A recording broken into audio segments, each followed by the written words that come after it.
What's going on, everybody? How's everybody doing? Welcome to Artemis II, a retrospective. This is a kind of a special space news segment that I wanted to do now that it's been 48 hours since the Artemis II mission splashed down, actually really close to, a little more than 48. It was over we've had a weekend since. It's Monday. The mission splashed down on Friday evening, and now I would like to, I want to talk about the mission in kind of a retrospective here that I've had 48 hours to kind of think about it. So if you guys don't know, the Artemis II mission was the first time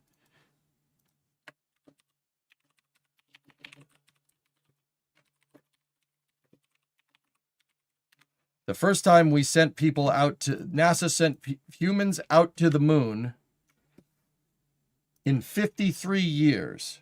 This is the mission. This is kind of a diagram of the mission that they did. Do you have a degree in physics or engineering? Love all the technical talk. No, I'm self-taught, dude. This is the first time that NASA sent people out to the moon in 53 years. And the mission, for all intents and purposes, was pretty much 100% successful. I would say that this mission was one of the most successful test flights that NASA has ever flown. And really kind of opens up a new era here. Now, NASA has been posting all kinds of crazy pictures and images pertaining to the mission, stuff that we haven't really seen yet, like this one here. This is footage of the launch. Actually, I think they've posted this before, but either way, check out some of this footage. Love from the Space Coast. Hey, Doc, one up. Right on, man. I love the Space Coast. Look at that. That SLS rocket performed amazing, dude. Just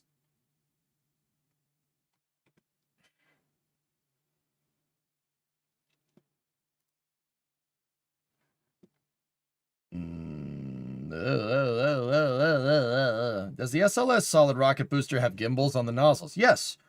Yes, Andrew, they do. They have 8 degrees of vectorable thrust. Yeah, so that thing can move. If this is pointed straight down, it can move 8 degrees that way or 8 degrees that way, either one. That's what's doing the most of the steering right now. And by most, I mean all of it. The shuttle engines, or the RS-25s, don't do any of that until really SRB separation. That's when these things start wiggling around. What was that vapor behind the nozzles at the start? What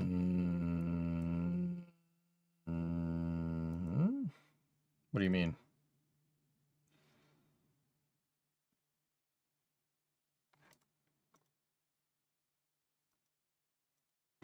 So what's going on here is that, you know what? Let's get better footage before we do that.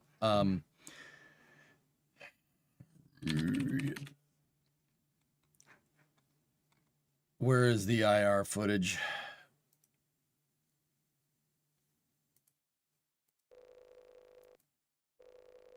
Woof. That's too far away.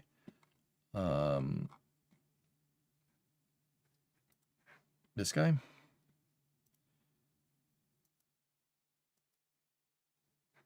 Oh, hold on.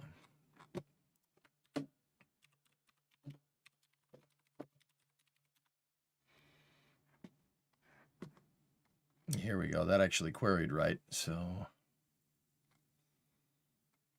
let's find the right footage here.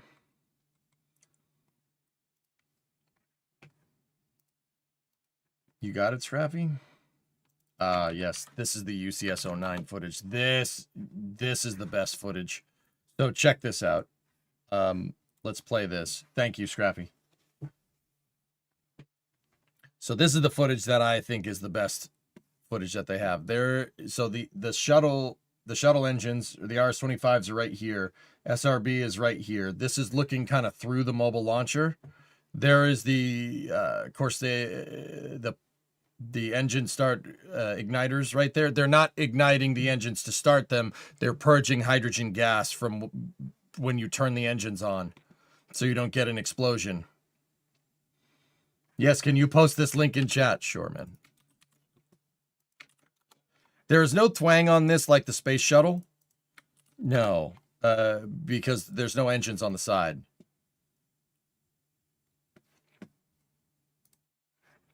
So take a look, dudes.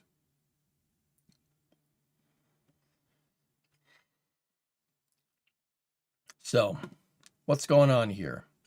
So, when rockets lift off and they start going fast enough to get some aerodynamic stability, the air that comes down the side of the rocket doesn't really turn in under here.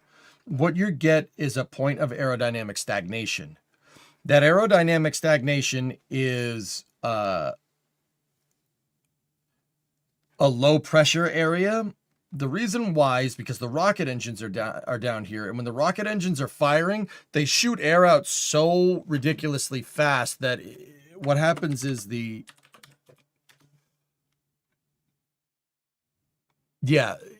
because of what's called the Coanda effect, it makes a vacuum up here. These are spewing out air so quickly, and because air's fluid, right? The air that's up here gets sucked down and creates a vacuum. This makes an aerodynamic stagnation point at low pressure, like really low pressure. And if heat is being introduced into this area, spoiler alert, there's something that's hot right there. What happens is there's not enough air to kind of carry the heat, and that heat energy needs to go somewhere. Low pressure is very easy to heat up because there's not enough air molecule. There's a lot of air molecules. There's not a lot of air molecules, and they all can only absorb a certain amount of heat, right? And because there's not as much of them, because there's low pressure here, that heat has to go somewhere. And what happens is it ends up burning off the bottom of the rocket. Every rocket does this, by the way. Every rocket does this. It's just easier to see with this really, really nice engineering footage. So you can see that the bottom of the shroud there is burning off. And don't get me wrong, guys, it's kind of supposed to do that.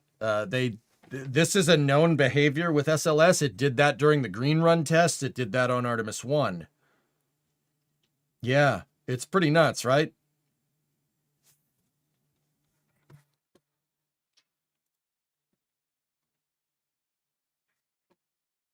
Yeah, you could see it, but you could almost see like there's a layer of stuff that, like, see this right here? There's a layer that's supposed to burn off, and then the blankets right there do not burn off. You can see the stitched blankets under there. Now, why are there blankets under here? That is to prevent that same fire from going up into the MPS. This right here is called your main propulsion system, or MPS for short.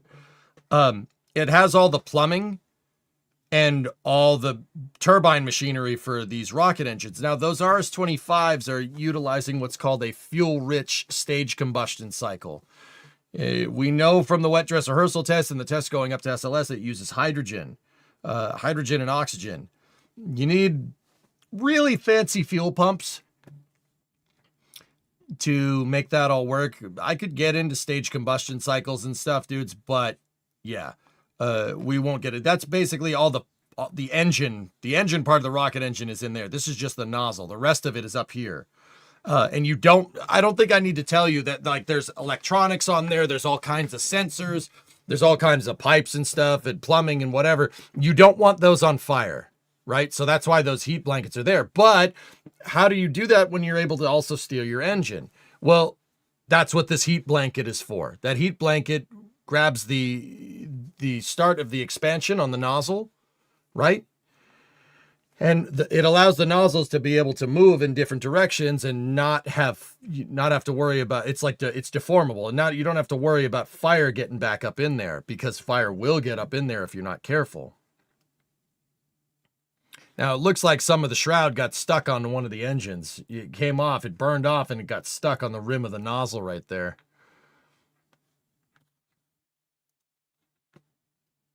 Holy crap, imagine if we had this in the 70s. Oh, who did that, man? Who did this picture?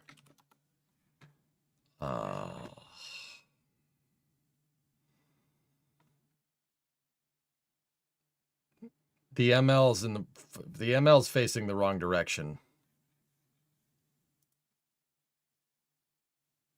The launch umbilical tower needs to be over there. This ML is pointing north. This ML is pointing west. Yeah. The launch umbilical in what the hell?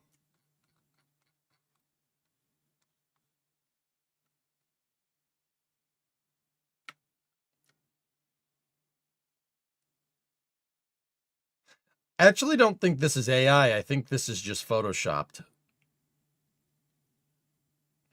I think this is shooped. It's not AI, it's just shooped. That would have been nice though, dude. But yeah. Artemis II started off with basically a picture perfect launch, dudes, and yeah, man, I'm just look at that thing. I don't know about you guys. I want to see more of these. Wait, you're getting on a plane. Yeah.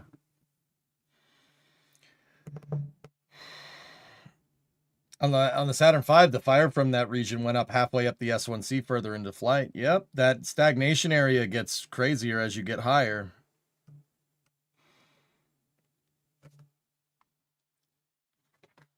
Hang on one second.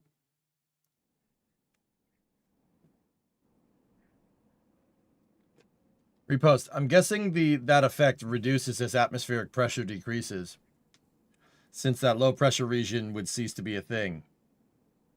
Negative. It stays there. Fire appears to travel up the rocket, like what Lava Eagle was saying. The reason why that happens is because there's still high pressure around the vehicle nadir because it's still pushing the air out of the way. Right? Look at that monster, dude. What a beast. The pressure there is mostly constant as it begins to expand. Yeah, it expands. It actually gets bigger on the way up. Yep, Lava Eagle's right. Until there's no air, though. It'll eventually go away, yes. What frame rate is this? Yes, is the frame rate, dude. Actually, we can see it over here. I do believe it's captured at 4K at 60 FPS, and then it's replayed at 30 FPS. So half slow motion.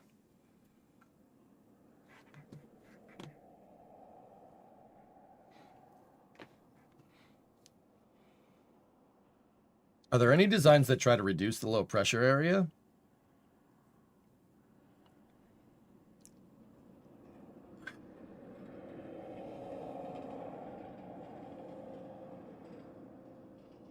I mean, there are different rockets have like a boat tail to do it, Ren. Yeah, but you're really never gonna get rid of it. It's just like the rear bumper on a car, dude. Like you're always gonna get some stagnation point there, you know? An aero spike, yeah, I suppose that would be the biggest mitigation of it, right? Like,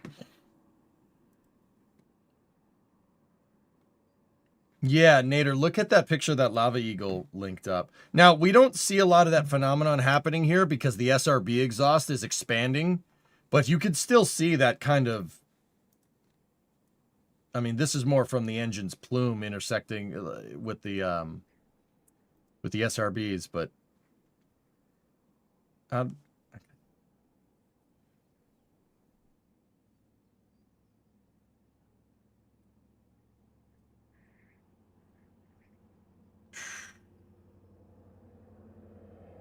you go.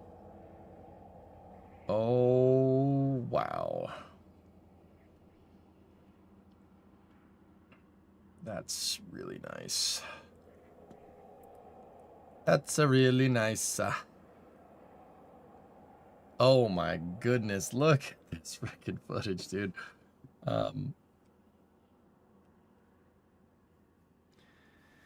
Has the launch escape system ever been tested mid-flight or with a controlled abort? Yes, it was, actually. But not in the way you might think.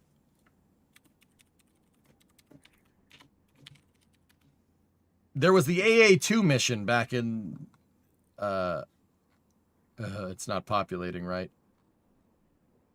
Abort ascent mission.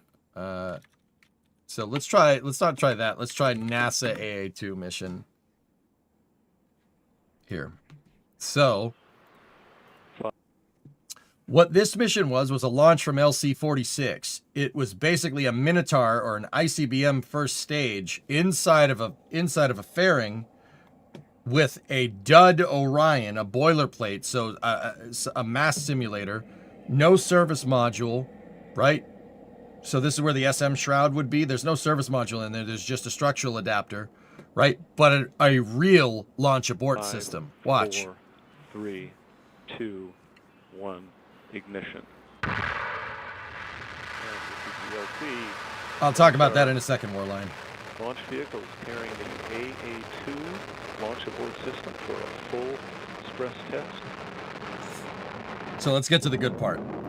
Now, once again, that is a ICBM first stage. It's a Minotaur, which is a payload variant, a launch vehicle variant of the ICBM. So it's got a Minotaur first stage, and with a real launch abort system up on board. Now, they set this up on a very similar trajectory to encounter the same type of dynamic pressure conditions as SLS on the way up, and then sent it.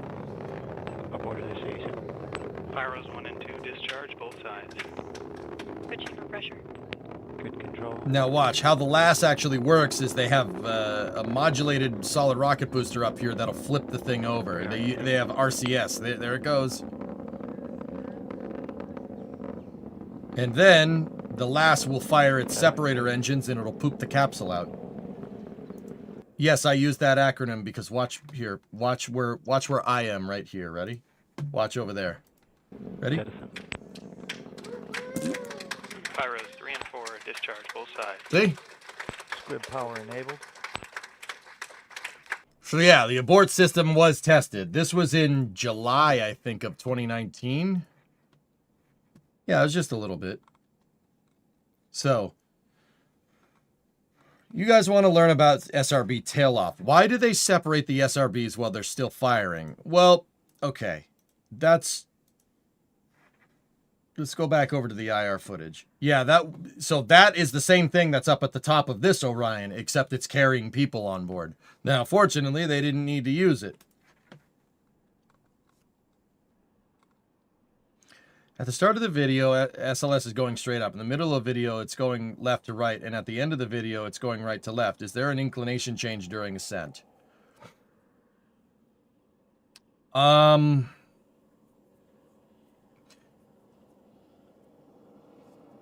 So it's the position of the camera, Deadeye. Like if the rocket is launching here and the camera is like this, it's going up and it's kind of going over its head and then down range.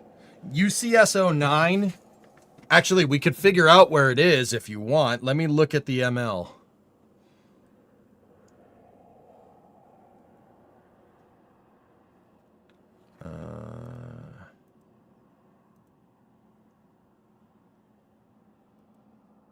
Okay, I know where this is.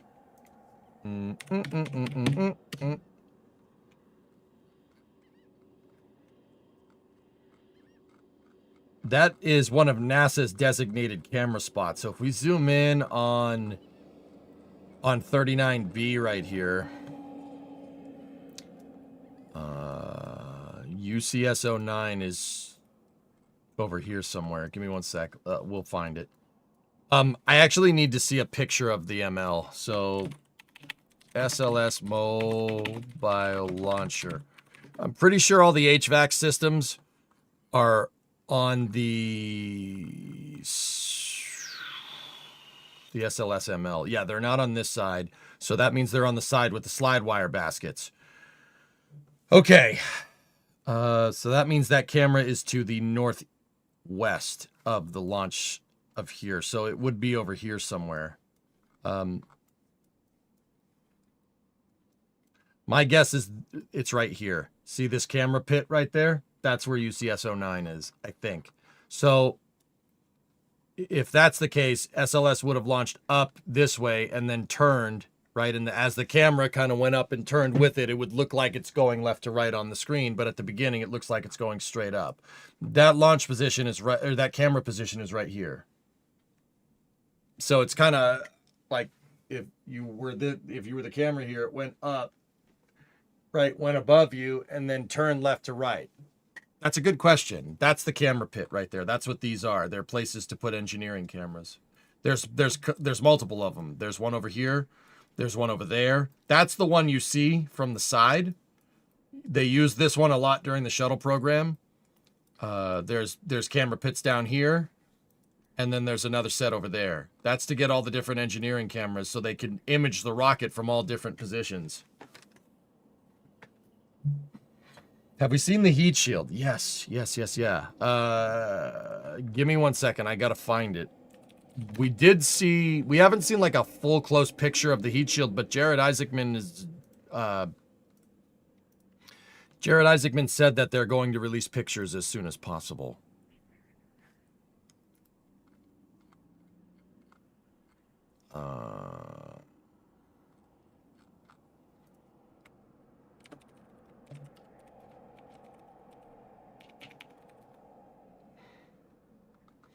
So some people posted over the weekend, guys, some people posted this, right? This got posted from one of NASA's pictures of the capsule splashing down. And this looks like a big chunk's missing. That's not what's going on here. That is one of Orion's lugs that hold the, that's one of Orion's lugs that hold the service module together. If we look at Orion's heat shield, actually, we can use NASA's image archive for this. Let's go back to images.nasa.gov. Let's go to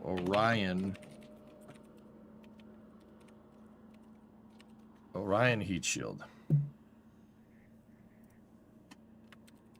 Artemis II heat shield. I before E, idiot.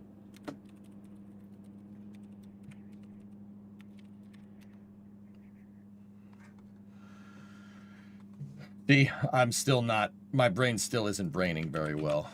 I swear I'm smarter than this. So look, see the lugs? These are the structural attachment points to hold the service module to Orion. Okay? I call them lugs. I don't think they call them that, but that is what that picture is. That's what that is. It's one of the lugs burning off. They're aluminum, right? And aluminum corrodes through reentry, so it leaves a lot of white powder. Anybody that works on cars, or airplanes knows that corrosion, when aluminum corrodes, it corrodes white. When you go through reentry, stuff gets brutally oxidized. So if you have metal going through reentry, right, it basically rusts. Aluminum corrodes through reentry, and that's the heat shield is stained by the corrosion from the lugs. That's what that is. Now, that was before the thing splashed down. Oh God, there's so much AI slop with Orion. It's ridiculous.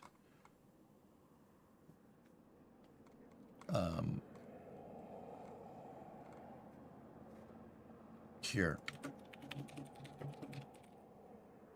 So my buddy Ryan over at NSF posted a picture. He has pictures of the heat shield. So these are originally pictures from Matt Hartman, who's a freelance photojournalist. Matt took these pictures when the Orion came back in, and this shows the Artemis II Orion, dudes. It's really not in bad condition. Some of the Kapton tape is still on. I think it's Kapton tape. It could be Cyox tape too, but that's another story. We'll get into that more later. But dude, this thing is honestly that's really nice. That Orion looks great. You could reuse this, sure.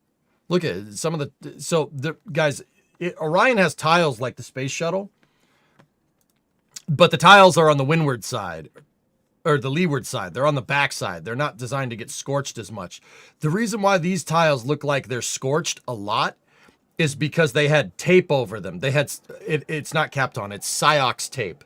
Silicon oxide tape. That's why Orion looks really shiny in a lot of the pictures when it's up on orbit. There's insulator tape. It's made out of silicon oxide for better thermal management. The heat shield is actually painted with that too. We saw that from when they separated from the ESM. The heat shield looked shiny. Same thing. It's Cyox tape. I actually had to do some research on that one. But we do have some of Matt's shots here are actually show a little bit of the heat shield. And guys, there is some charring here and there, but that's fine. Uniform ablation is what you want. And you can see the lug right there. See all the burn marks from the lug? That's the lug that holds the SM into the capsule. Guys, this looks fine. Honestly, this looks great. Discovery. Just Pixo.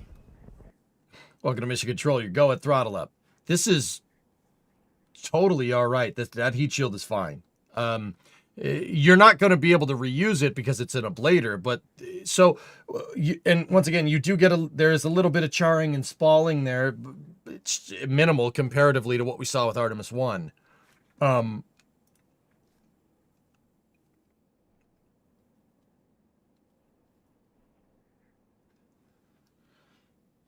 Want to hear more from the Artemis II astronauts fresh off their return to Earth? The crew will hold a news press conference at 2:30 Eastern on the 16th. I'm going to be in Kansas. Yeah. Yeah, Pruin, this is perfectly even in uniform ablation. You're getting some charring on the seams, which is that happens. That's what happens when you use a blocked ablator, right? See how it's made out of pieces that are kind of fit together like Legos? Yeah, this heat shield looks fine, guys. There's no charring here. There's nothing. It looks great, actually. Didn't even ablate that much. Like, and keep in mind, that heat shield took the brunt of hitting Earth's atmosphere at 24,000 miles an hour, 40,000 kilometers an hour. Yeah, that's fine.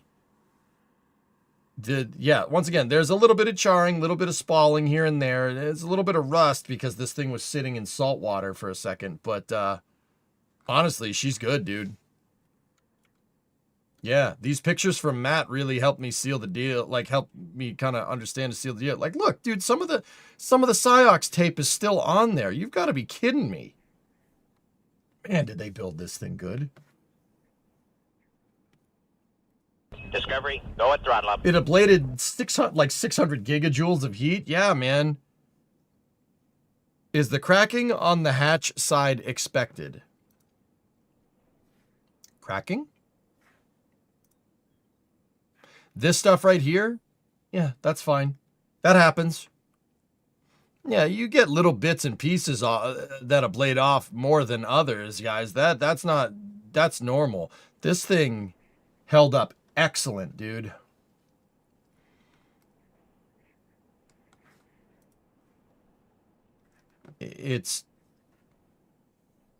Yeah. She's fine. That thing's great. The condition was because of the change in the entry trajectory. Yes, Delirium. That's the big one. Yeah. It's the change in the trajectory that did it. But also at the same time, dude, like, I want to point out that Amit Kshatriya said, like, in the press conference, I think it was like a couple of days before Orion actually came down and landed. He said that he talked about the flight performance, and he said the heat shield was going to do exactly this, dude. He said they're confident in the analysis. They know they did the work, and it's going to do, he said it's basically going to do exactly this, and then it did. That's good engineering. That's good analysis, man. I credit where credit is due. I was skeptical, but no, that looks fine.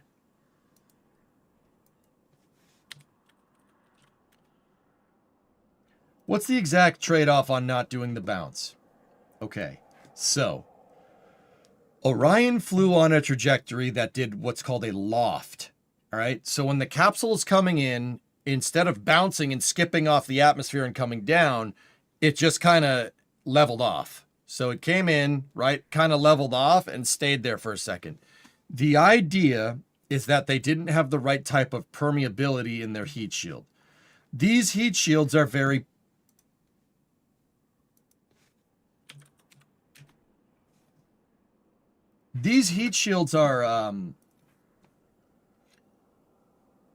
very permeable, almost like a sponge, I guess, maybe styrofoam consistency.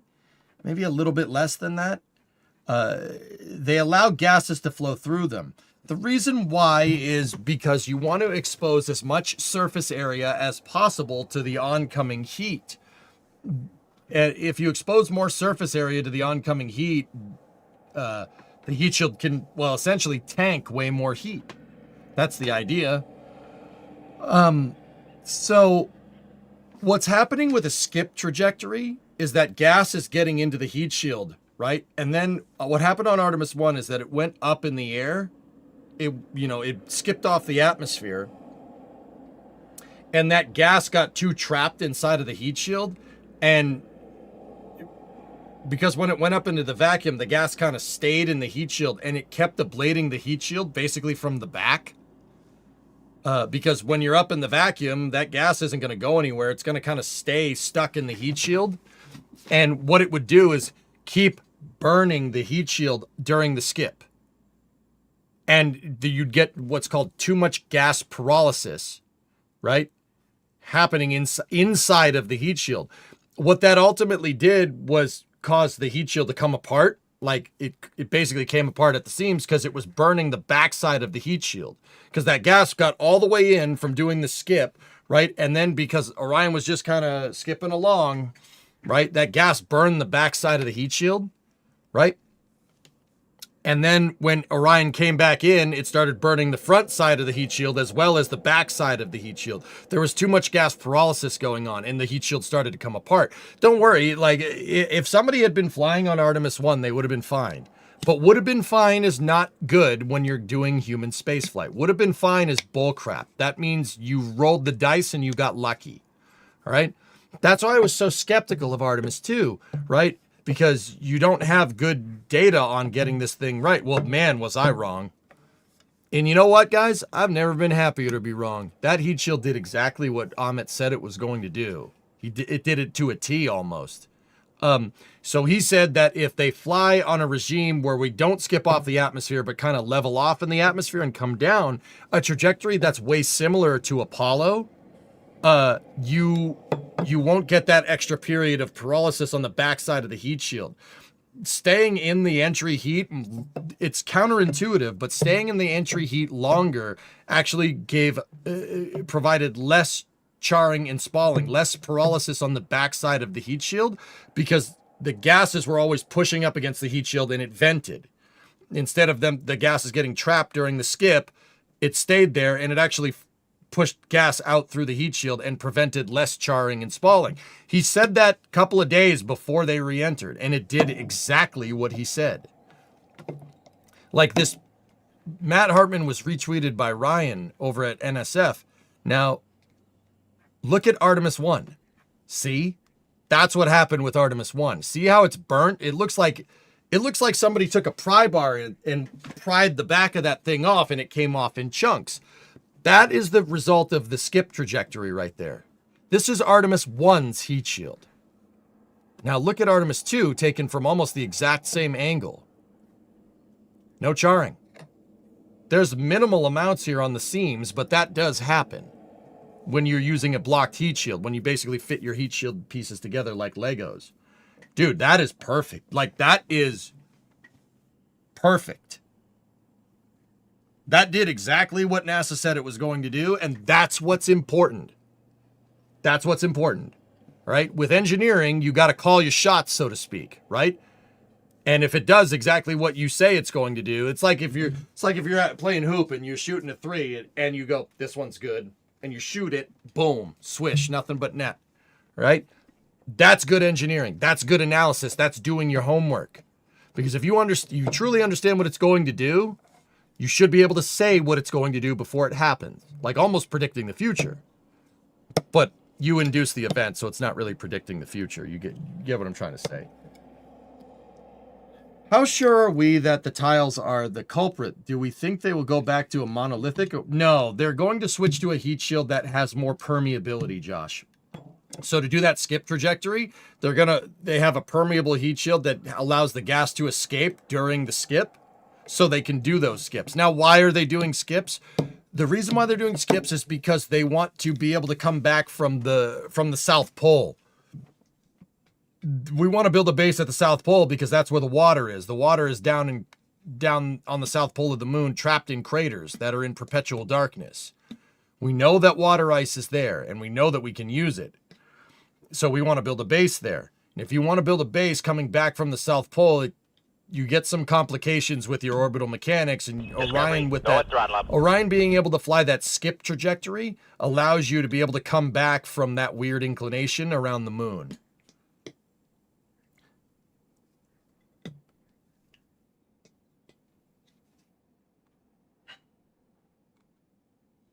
More consistent heat loading made the shield work better. Who knew? Yeah, it's really counterintuitive, Hellfish. You'd think that them staying in the heating regime for a longer period of time would make the heat shield work worse. No, it actually works better, which is all right. Hey, Jibber, 3-month resub. Thank you. Blows off topic, but my friend who isn't really interested in space asked me about Kerbal today, and I was so happy more people are playing it. Cool. Is there a possibility of integrity reflying? I think you could, Space Noodles. Sure. Absolutely. Surprised you don't play a lot of Starfield. I played a lot of Starfield when it came out. How are they achieving permeability? I don't know. They haven't gotten into that yet. I'm sure someone's going to ask. And they are using Avcoat, yes. Material encounters the most stress from thermal changes, so steady state thermals make the material last longer. And yeah, I mean, obviously they know that, because yeah, that heat shield's fine. Once again, this is Artemis 1 when it came back. That's not great. That's 2. And almost the exact same spot. Dude, that heat shield is fine. And once again, this shows competency with NASA.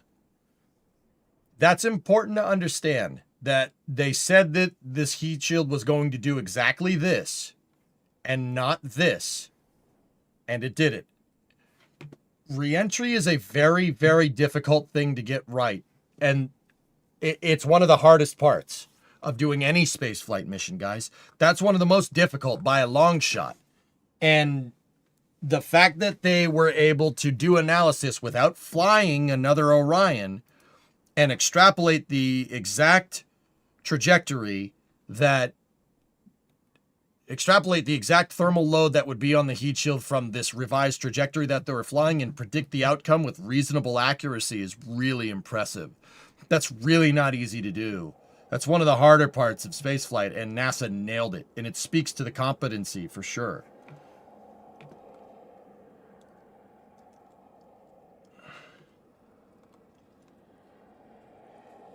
The later heat shields, Vert, are going to be able to disperse gas a lot better than these ones.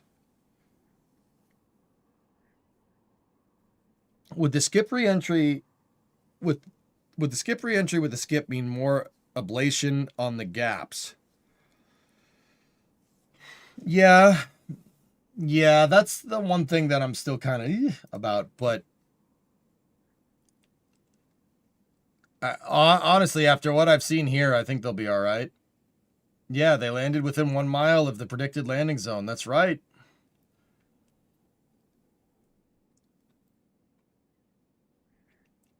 They did some arc jet testing, Hellfish. Yeah, and they were able to simulate the blocks, right? Dude, it worked.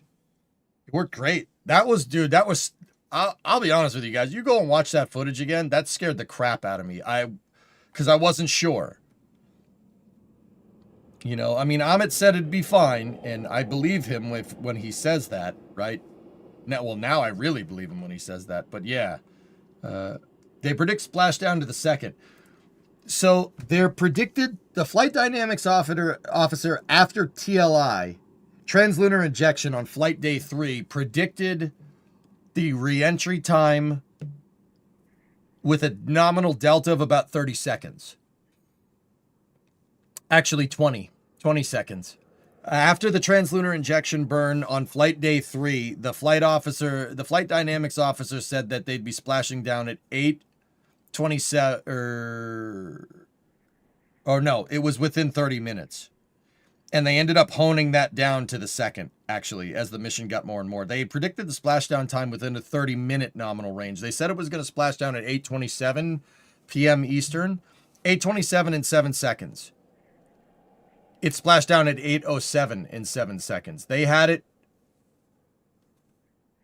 their reentry corridor and splashdown area, and the time of it predicted basically at the start of the mission, within 30 minutes, and the exact location. Yeah, flight dynamics. Those guys are nerds.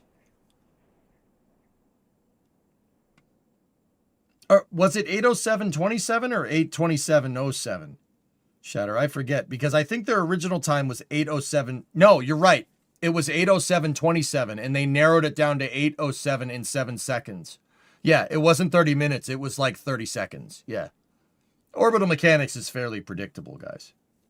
Any reason why the AVCO blocks themselves aren't offset to the COM?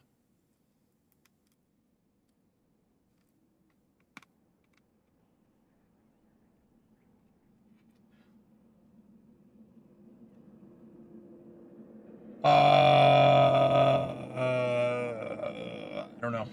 I don't know, Lava Eagle, but what I do know is that they have more relief holes on this side. See? There's more holes on that side of the heat shield than there is on this.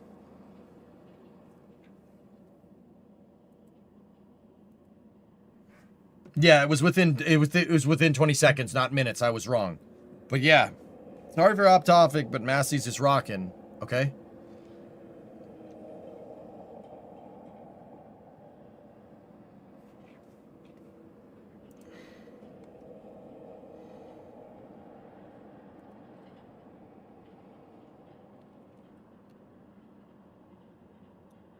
You got a window open? It's Starbase Live. I'm watching SBL. I keep that on so the wireless headset doesn't time out.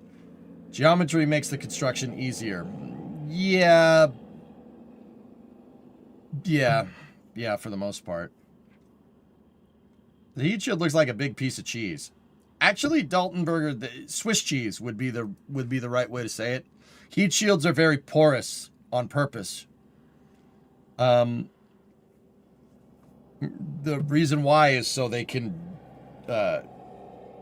basically trap more gas in there, and you can increase your ablation surface area by using a porous surface.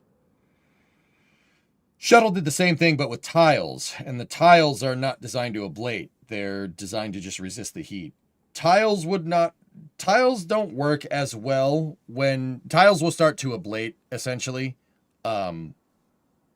Coming back from the moon. They don't work as well. SpaceX is trying to solve that problem now.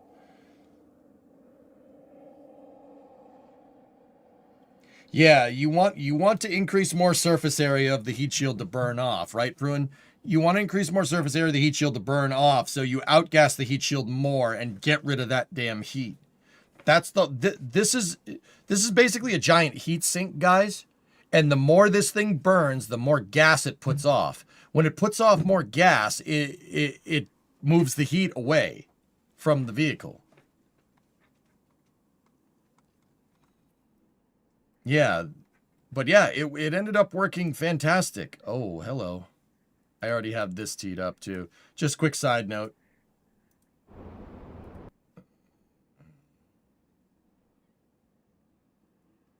It's just a coating that burns off. It's a little bit more than a coating, but yes. Hello. Is it it's supersonic retro outgassing? Yes. It's exactly what supersonic retro propulsion does, Martin, but instead of the heat shield is generating the gas instead of the engine. Hey, baby. Holy buckets, look at that thing. That's New Glenn. That thing's poised on the pad right now. They're going to do a hot fire and then maybe a launch. Don't some rockets use cork as a heat shield? Cork works as a thermal protection system, yes, but not necessarily an ablator. Cork doesn't work the best as an ablator.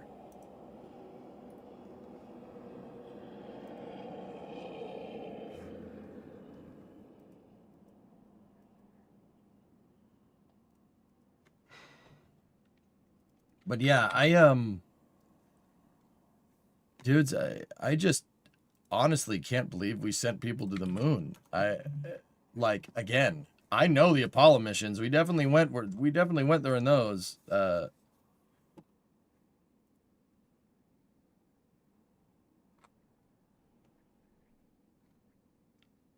But I'm freaking did it, dude.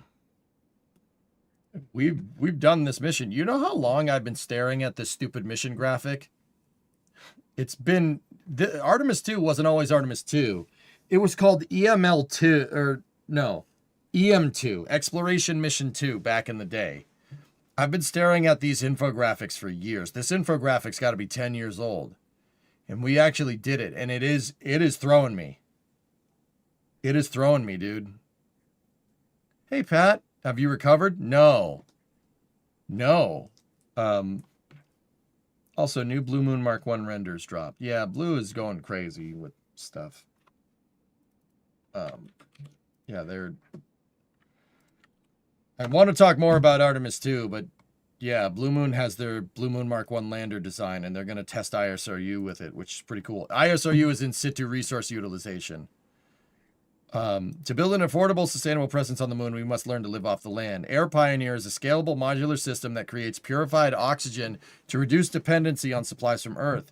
Using moon-extracted oxygen for propellants, fuel cells, and breathing reduces our lunar lander's load by many metric tons of mass. Launching less mass from Earth lowers the cost of our moon base, fueling a future to assist lunar economy. Yep. Blue Moon Mark 1 is almost ready to go, for what it's worth. But yeah, it's that's pretty cool. How would they go about harvesting lunar ice for ISRU? I don't know. That's a regolith-based in situ resource utilization 95. I'm not sure. Hey, Canuck, thanks for all the Artemis 2 coverage. Oh, my pleasure, dude. Thanks for watching. Canuck, you covered it though too, did you not? I'm pretty sure you were doing some streaming. I'm pretty sure that's what I saw.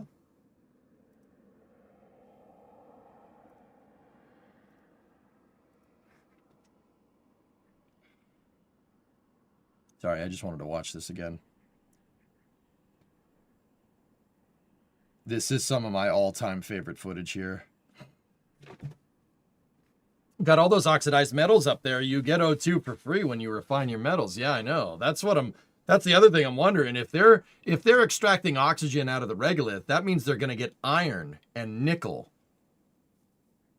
as a byproduct.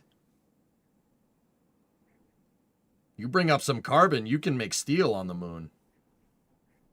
I mean, Aqualex, can you think about that? Think about like a foundry on the moon. That'd be so easy to make really nice steel.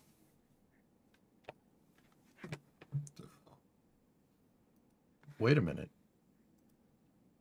You could make really nice steel on the moon because you're in a vacuum. Or silicon for solar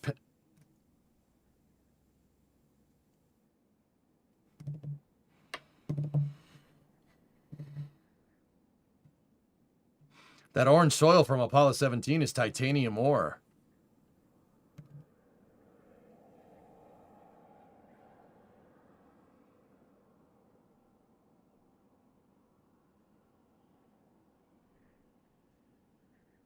Wow. You really need to read Artemis. I really need to go back to bed. That's what I need to do. Makes me wonder how many of those craters are from carbonitous asteroids. Yeah, can you imagine if there's some carbon deposits up there? You could just make steel on the moon.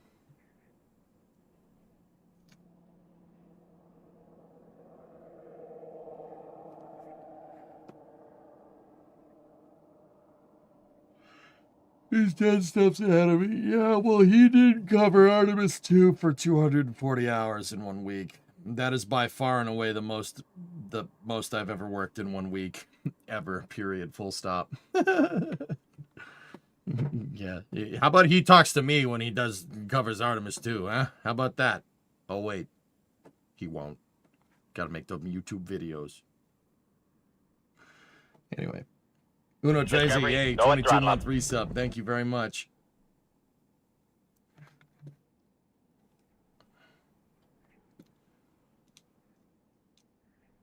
Unirradiated moon steel will be $1 trillion industry. We'll provide carbon dioxide via breath, and carbon could be recovered from the... Oh my goodness, you're absolutely right, dude. Yeah, man. I don't want to hear anybody ever say we've been to the moon, we don't need to go there again. We should shame people that say that. You know? Team Mars in shambles right now. Would any potential moon base have to be underground due to the constant threat of meteorites? I think that's something we have a lot to learn about, Jeff.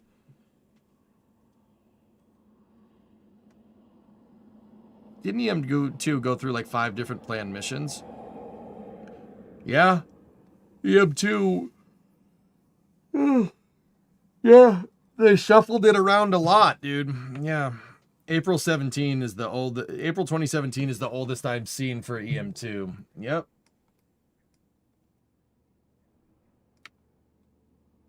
Yeah, at one time EM2 had the EUS. It didn't fly in the Block 1 configuration.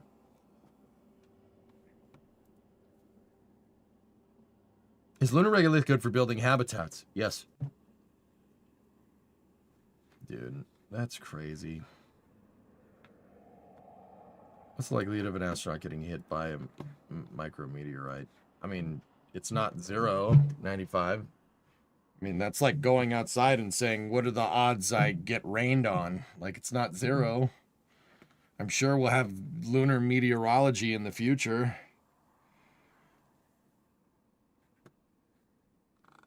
Oh, gosh. I'm still tired, dude. I thought I would have enough time. No, 2 days wasn't enough to recoup. Now I'm flying to Kansas. So once again, guys, I wanted to tell you, I'm not going to be streaming like in my studio for the next like week. We'll get back into the hard Kerbal play and stuff on next Tuesday. So a week from tomorrow, because I'm hosting the AIAA design, build, and fly program this weekend. We're going on a little bit of a VFT, virtual field trip. So you're going to miss NG3.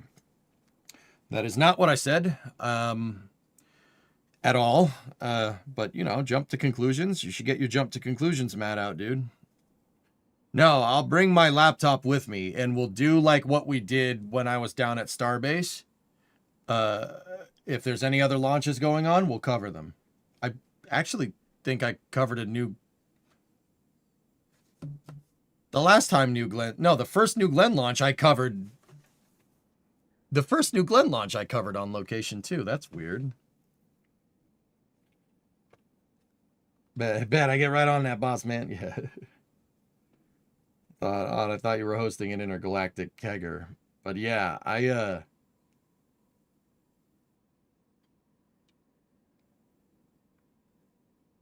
think we also have to be careful about how much stuff we put on and take from the moon, so we don't want to change the gravity of the moon. Sideways, that's inconsequential.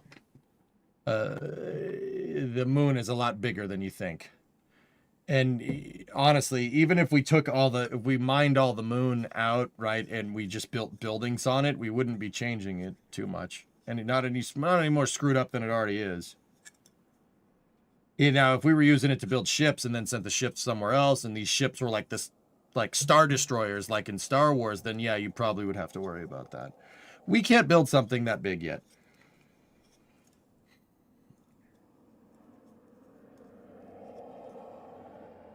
Yeah, Fluffy, I got it under control. Actually, yeah, that's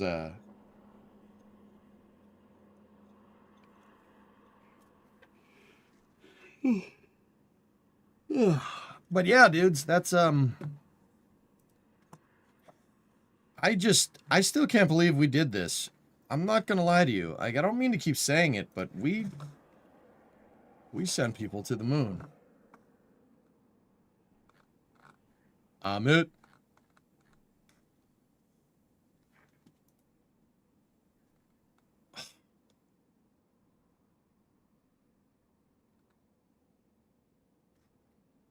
Here, hold on. Artemis II. So, bro, I remember when they released this damn poster.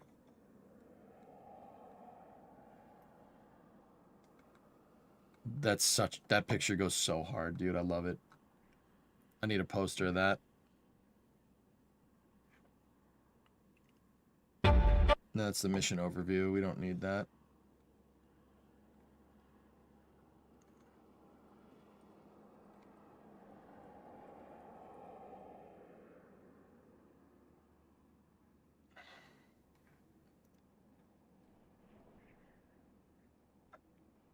And then the news conference is on Thursday with the astronauts. Yeah, I will try as best as I can to stream that. That's unlikely, though. I might be setting stuff up. I don't know. I'll see if I can make time. I don't want to miss any parts of this, dudes. But yeah, I just kind of wanted to... I didn't want to do like a regular space news today, where we usually just talk about what's going on in the industry. I just wanted to chill with you guys and just talk about how we actually sent people to the moon.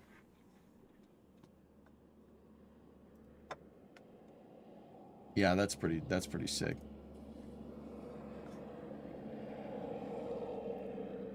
Yeah, Bob, there you go. Take a look at the Lego Artemis II, please. I know that there is a Lego SLS, Svengren. Why do you want me to take a look at it?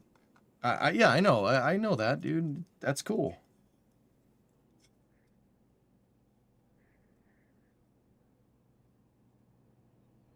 I mean, SpaceX is doing the testing and stuff, but yeah, I just can't believe we did it, dude.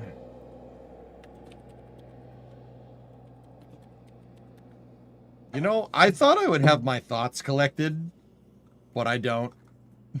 I thought this would be good enough, but it's not. I still can't believe this. I still have not put two and two together of what just happened over the last week and a half.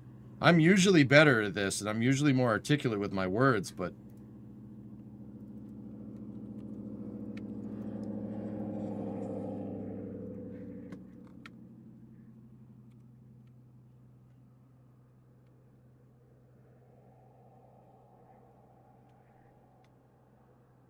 I don't know, John. I don't think they've posted any of that yet.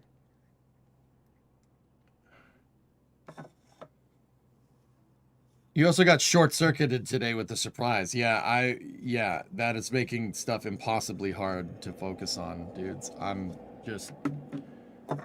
It's a freaking huge thing. I can't believe it, dude. I can't believe we're here.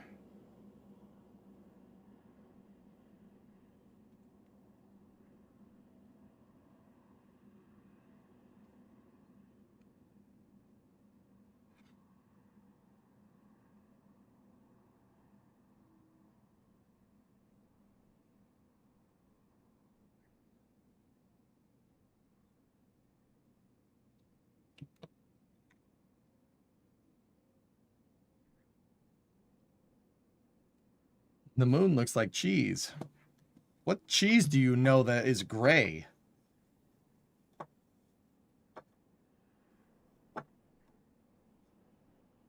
Surprise, what surprise?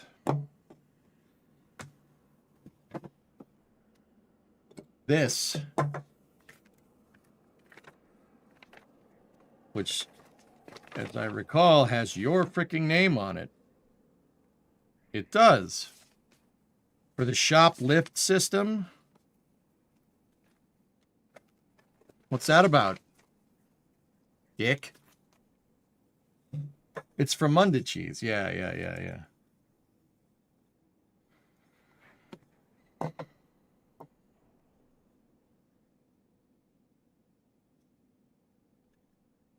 I was trying to do a Kerbal tutorial, guys, and my brain got scrambled because Chad had the most notorious tip train and also freaking...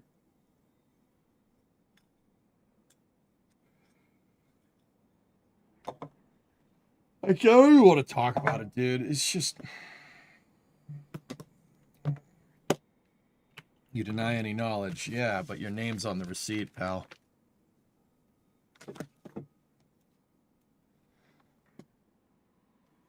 Dude, the Kerbal tutorials have a master's thesis. Yeah, and they were freaking tipping so much that the freaking notifier... You blame Rob. Yeah, you won. I didn't win. Give me a freaking break. Come on.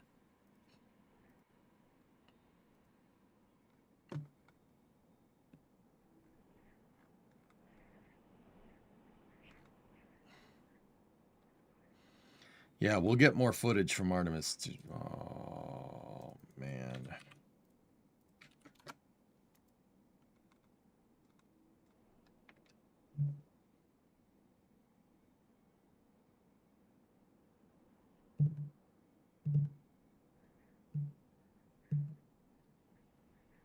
I can deny the knowledge of the shop list system because I was unable to put my name on it this time. Don't worry about it. Do well on the AIA because their next event is Ascend. Big names there, great interviews and such. Yep. My love language is gift. Yeah, no, it's not. No, it's not.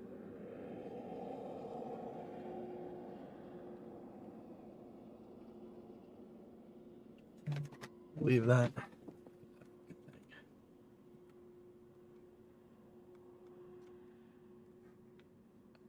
You know, I thought, like I said, I thought I would be ready to do this today. I ain't ready to do this today. I'm just sitting, I just find myself sitting there staring at moon pictures. Guess what I did all weekend? Pretty much that. Like, just like, wait a minute, that happened? That happened.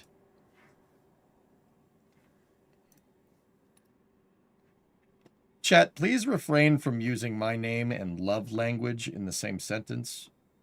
If you, if it's not too much of a bother. Could you please not do that?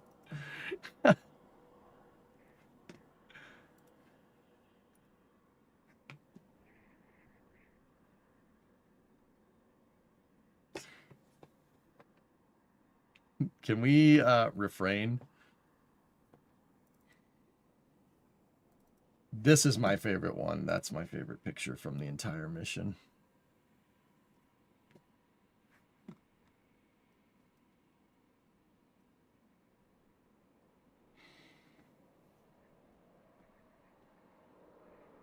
This is my favorite picture.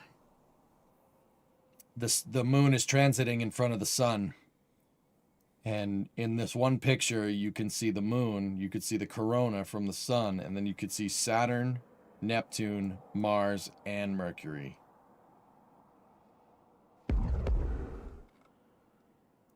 You buy prints of this? All right, we'll see.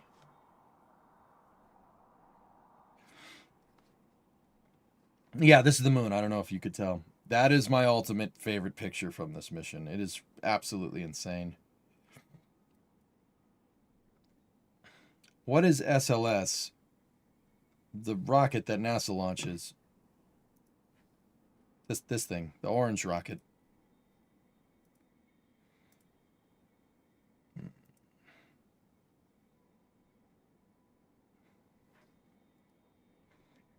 You'd purchase a print? I have to, maybe I should like submit this to the NSF shop or something. And go from there. It's the shoplift system. Chat came together and SciWiz crowdfunded a lift for my shop. It's a, you guys, what did you guys say? It's a standard wildfire lift with a wildfire bridge jack and a bunch to go towards the accessory packages. So, yeah, it's that.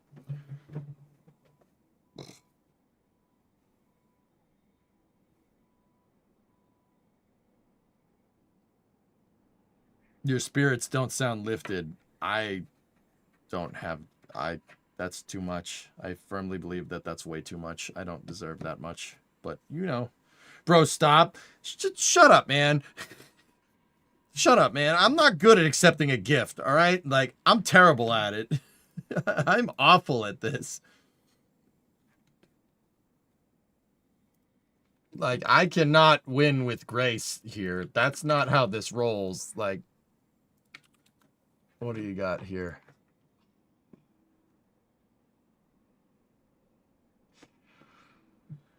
You didn't ask for your opinion. Yeah, I know.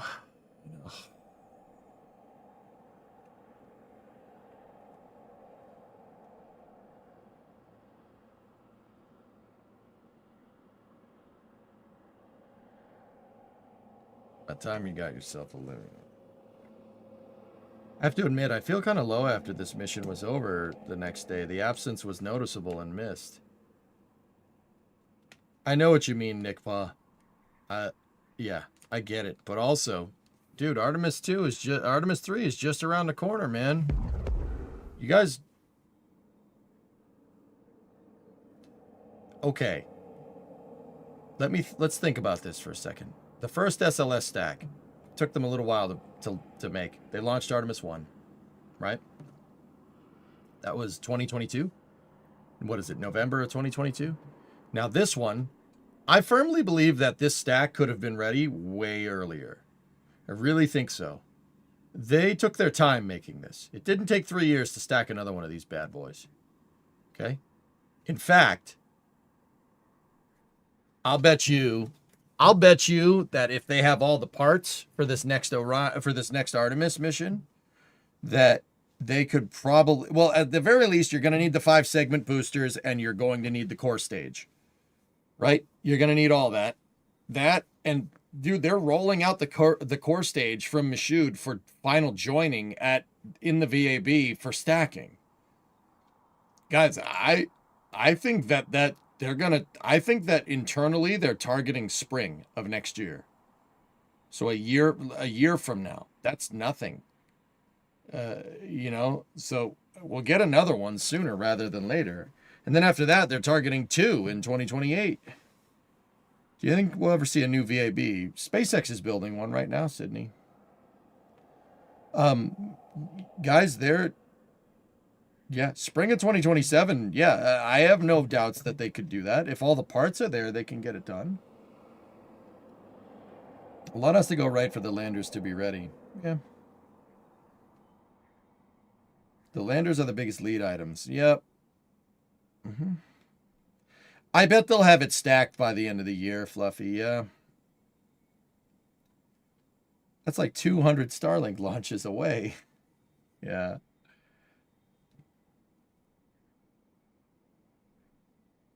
Tomahawk Tom, 58-month reset. Discovery, Thank you. go at throttle up. Sir Low, I'm helping. I'm helping too. Ralph voice. Oh my goodness. I think the heat shield analysis stuff was what delayed it. So long story short, guys, like, yeah, I know you kind of get the post-mission blues here, but there's another one coming. It's not like Apollo 17. It's not like we're not going to do this again soon. Take my money. We're still dumping, but they're no longer in space. Yeah. I wouldn't be too worried. You can always go back and watch the mission. Do you think the toilet will be fixed on A3? Yes.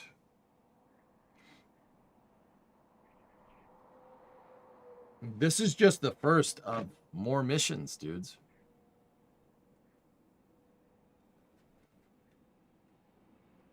There was an opportunity to visit the LPD today and see integrity. They closed the line. Closed the line on the 6 hours after 3. Okay. Hermes, what's that?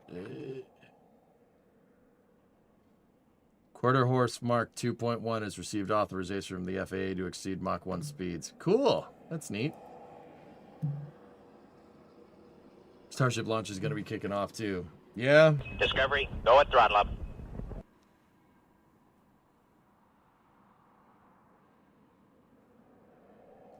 Yeah, dudes, like that tip train didn't freaking help that you guys did, but I'm still haven't really collected my thoughts to the gravity of this mission. I'm sitting here, I find myself just sitting here staring at pictures like this. It's pretty crazy, man. Absolutely insane. What a ride. Someone's in the shop. Hold on. Bringing tightener here. Hey, buddy. Oh, Papa. What's up? Nothing. He just wanted to come say hi. He stopped and sat by the door. Oh, you stopped and sat by the door. You want to say hi to Dad? No. You told her about it? Yes. Ah, that explains it. That's why you didn't come bug me, huh?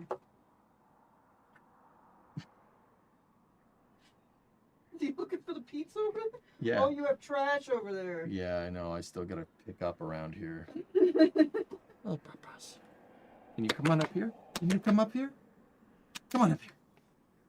Come on. Ha ha, that's my boy. Mwah. Good job. I love you. Hello. How's it doing? That's a good boy. Hi. How you doing? Oh, okay. He's like, nope, you don't have food. Over it. All right. That's all. We just wanted to say hi. All right, cool. I love you. Love you too. How you doing? Tired. Okay. Yeah. I'm tired. It's out. Yeah. I thought this was enough time to kind of sit here and talk about. What happened? Yeah, but this kind of posed that whole plan. I mean, there's astronaut stuff you haven't watched, like that big press conference. Yeah, you know what? That's probably a good idea. Yeah. Let's put that on. Good call. Thanks. Good try. Okay. All right. I'm gonna go watch other stuff. Okay, bye-bye.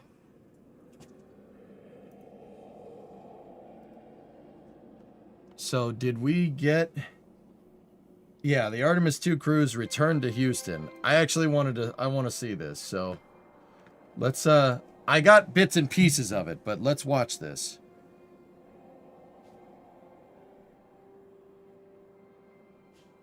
Did they really leave us on a... Okay.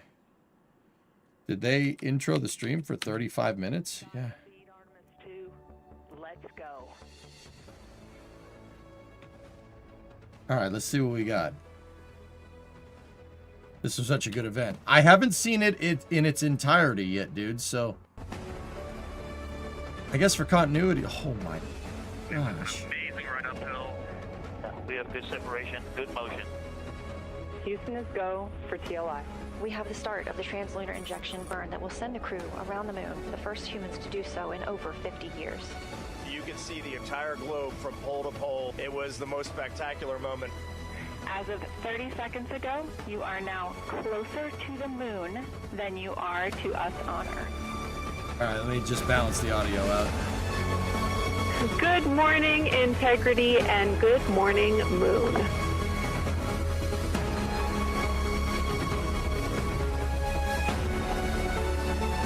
Dude. We caught a view of Earth in window 1. We look like we're smiling at you.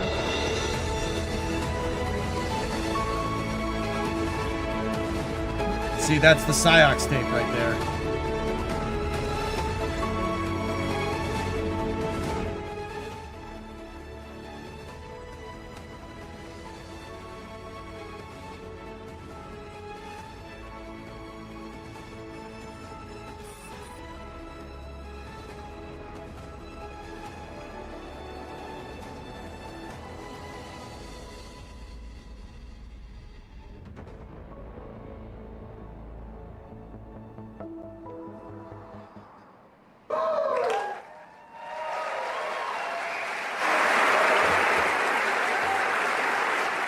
Ellington Field. So this, guys, once again, this was filmed on Saturday, but yeah, I haven't seen the whole thing in its entirety, so let's see what we got here. Good afternoon. Hey. Hold on. I don't know if you realize where you're at and what we've done, but we need some energy in here, okay? I mean, we just sent 4 people around the moon. You're in Houston, Texas. Let's try it again. Good afternoon. Hey. Awesome. That is awesome. Well, hello, everyone. I'm Norm Knight, Director of Flight Operations at NASA's Johnson Space Center. It is my honor to welcome you to Ellington Field in Houston as we celebrate the return of the Artemis II crew from their historic mission around the moon.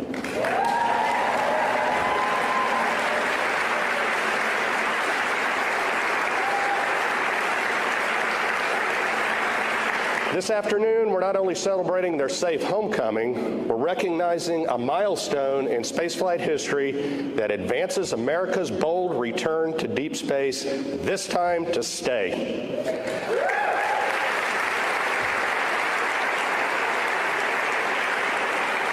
I also want to extend a warm and sincere welcome to our distinguished guests who have joined us for this extraordinary moment. We are pleased to be joined by U.S. Representative Chairman Brian Babin, Representative Michael Cloud,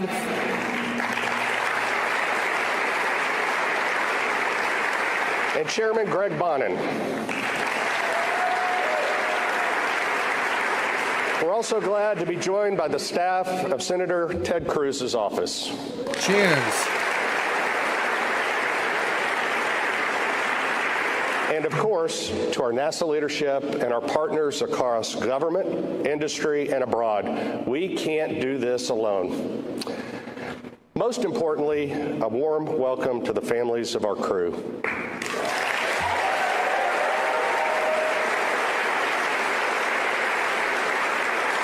This gets emotional, doesn't it? Doesn't it? It does, doesn't it? All right. All right. All right. All right. Let's see.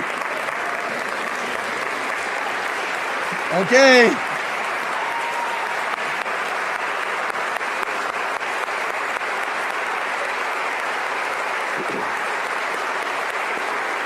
Cheers.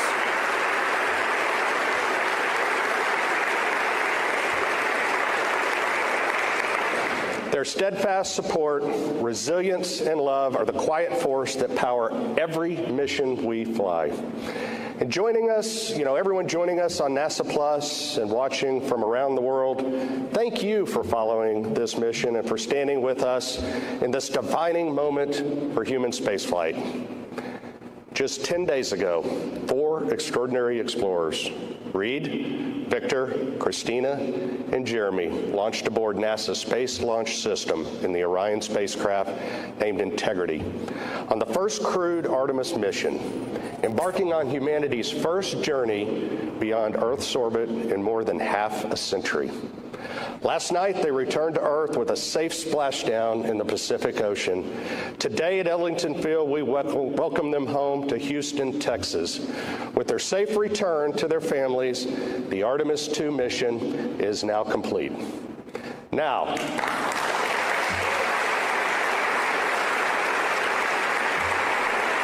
That face when you know a lot of people in this crowd. Like, not personally, but there's all of NASA's PAOs are there. Now, to help us bring this incredible crew out here, please join me in welcoming NASA Johnson Space Center Director Vanessa Weish to the stage. Vanessa Weish is there. She runs Johnson Space Center. Thank you, Norm. I love the energy in this room. To everyone joining us today, both in person and tuning in across the world, thank you.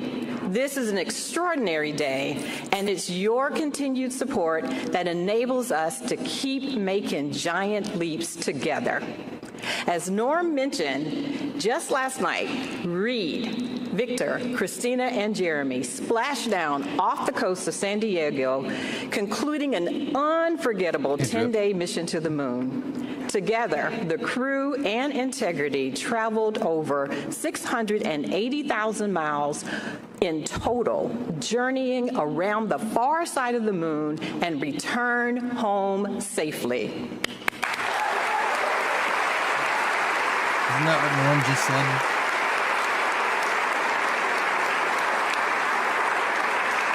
Marking a milestone within our agency's history that will echo for generations to come. Along the way, this crew completed critical demonstrations from Earth orbit operations to systems checkouts to the translunar injection burn and complex trajectory through cislunar space.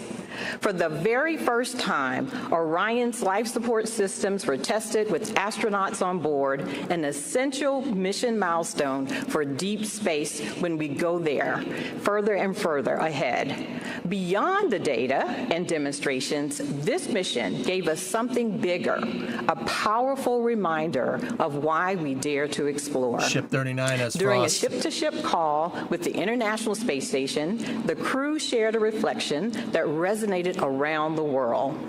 How looking back at Earth, our bright, beautiful home, suspended in the vastness of space, reminds us how connected we are. They're inside of a hangar, how guys. They're alike at an we airfield. are, See the and hangar? how precious this shared planet truly is.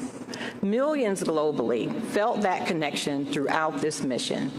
People didn't just watch, they were Miska. invested. They cheered every milestone, they reveled in each heartfelt moment, and felt the triumph of this journey right alongside the crew.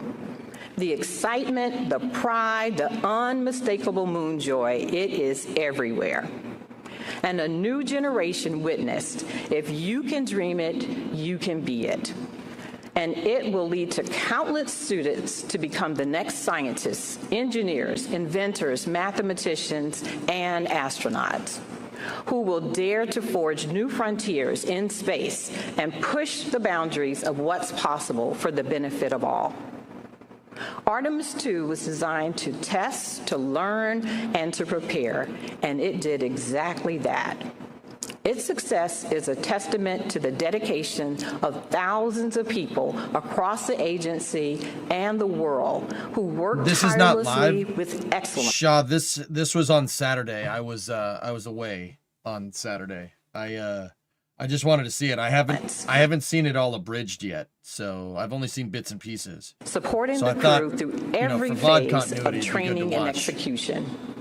This is the golden age of exploration, defined by innovation, partnership, and a bold, renewed commitment to extend humanity's reach. Unabridged. This mission Dude, moves I'm us telling you, my closer to brain is exploring not more of the working moon, anymore. unlocking scientific discoveries, expanding economic opportunity, and laying the groundwork for the first human missions to have a sustained presence on the moon and for us to have our astronauts venture to Mars. Today's celebration is about more than hardware and milestones. Okay. This is giant.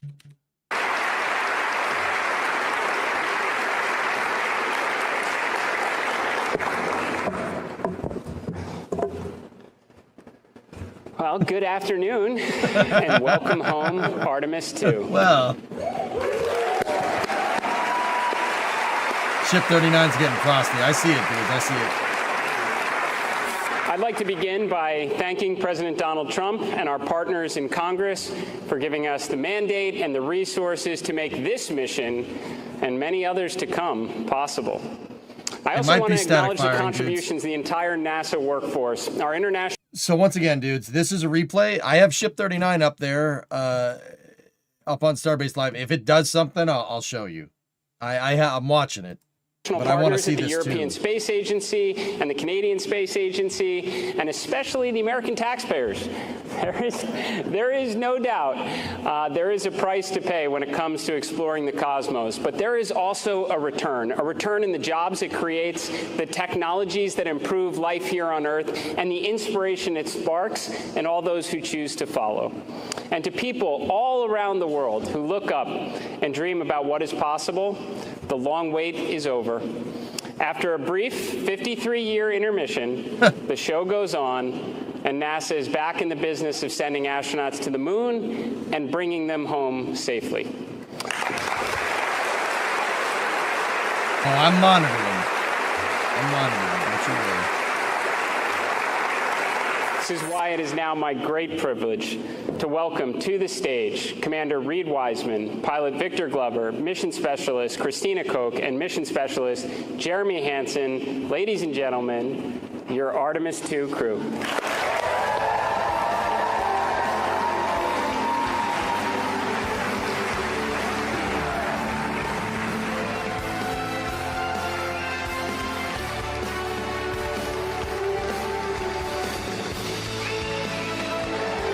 Put your phones down. What's wrong with you people? Man, if I was there, I wouldn't have it on my dang phone. What? Look at all this. It's ridiculous. Just enjoy the moment.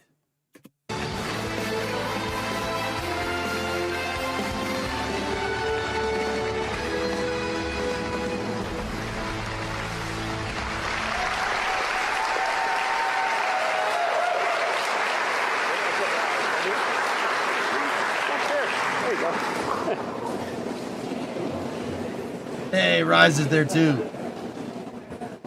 A little space motion sickness on a ride. Well, Artemis II crew, this moment is the result of years of hard work, absolute immense expertise, and just being all around great human beings. Now, of course, many of us already knew that, especially your families that supported you throughout your impressive careers and on this 250,000-mile mission from Earth. But now the world knows what incredible people you are as you brought us all along with you on this epic journey of integrity. Over the last 10 days, you tested the SLS rocket, the Orion spacecraft, you manually piloted the vehicle, you performed critical operations, relayed scientific observations, captured inspiring pictures, and of course ventured farther into space than anyone in history on a true test mission. You were, of course, the first crew to fly on this rocket and spacecraft, and that comes with risk. You accepted that risk for what we collectively stood to gain, all that we have now learned from your mission, and for where we will inevitably go from here. But you're not alone. You took all of us along with you, the contributions from the pioneers of decades past, the love of your families here on Earth, and those that were watching over you from the stars. Artemis II was the opening act in America's return to the moon. As we stand here this evening, the mobile launcher is preparing to go back to the VAB. Artemis III will start being assembled. That's what I'm talking about, dudes. That's what I'm talking about. Preparing to play their part. As we return to the lunar surface, we build the base, and we never give up the moon again.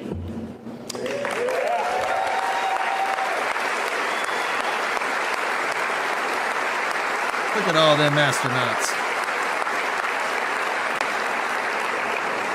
Commander Wiseman, Reed, you said in an interview back in February that you hoped this mission would be forgotten, overshadowed by all that was to come after. But I'm very sorry to disappoint you all. Artemis II will always be remembered. It was the moment we all saw the moon again, where childhood dreams became missions. You helped the world start believing again. And this is something no one's ever going to forget. So on behalf of NASA and the space-loving community from around the world, thank you for showing us your courage, your professionalism, your unity, and your humanity. Thank you for showing us the moon again. Thank you for showing us planet Earth again. And thank you for contributing to the greatest adventure in human history. Welcome home, Artemis II.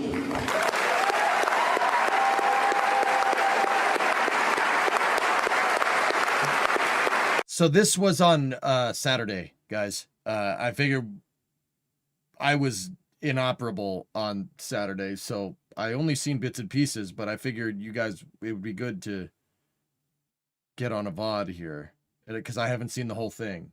We got methane frost. And now it's my honor to turn the floor over to Commander Reed Wiseman.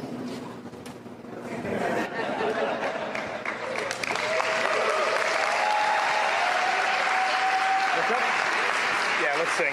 Let's sing real quick. All right, 3, 2, 1. Integrity. So we wear these ActiWatches, and if you hit this button, the red light lights up, which tells you got a good battery. And I don't know why, but for the last 2 years when we wear these, hey Hopper, for the last 2 years when we wear these things, it just kind of brings us back into focus whenever we get a little distracted. So we did a lot of syncing when we were on this mission for no reason whatsoever. I have absolutely no idea what to say. This is 24 hours ago, the Earth was that big out the window and we were doing Mach 39, and here we are back at Ellington at home. That must be a little bit of a mind trick, huh? You know, credit where credit is due to Reed, right? Like, here you go. Here's the mic. What do you say? Like, hey, what's up, dude? How you doing? Or something.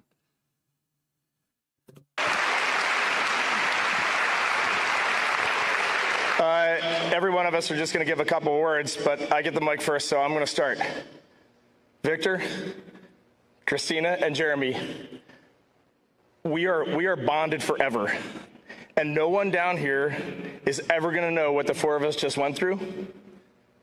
And it was the most special thing that will ever happen in my life.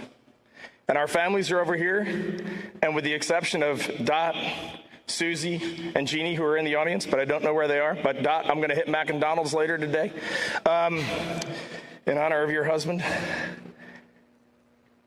No one knows what the families went through, man. This was not easy. Being 200,000 plus miles away from home, like before you launch, it feels like it's the greatest dream on earth. And when you're out there, you just want to get back to your families and your friends. It's a special thing to be a human, and it's a special thing to be on planet Earth. Thank you.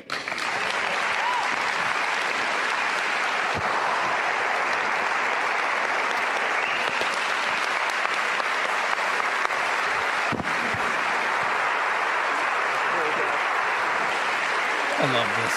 This is great. This is so good, man. This is excellent. Wait, now I got to make a joke. The only person who can follow that up is Victor Glover, so let's go. And now we're ready for questions. I'm going to keep it brief because I'm afraid to start talking. I have not processed what we just did, and I'm afraid to start even trying. When this started on April 3rd, I wanted to thank God in public, and I want to thank God again, because even bigger than my challenge trying to describe what we went through, the gratitude of seeing what we saw, doing what we did, and being with who I was with, it's too big to just be in one body. And I wanted to thank our families for everything that he just said. So great words, great words, great words. I love you, but not just those 5 beautiful cocoa skin ladies right there. All of you. And I wanted to thank our leadership. And it's changed since we were here in April of 2023, but the qualities haven't. And we are fortunate to be in this agency at this time together. And so I'm going to sit down. Thank you also to our air operations for this facility and for our ride home from San Diego. And I love you. Thank you. This is fantastic, dude. Oh, man.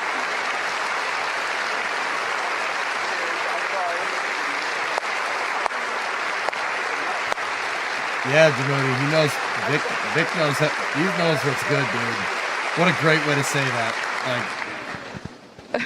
Reed just said it was a setup for us who had to follow him. That's true.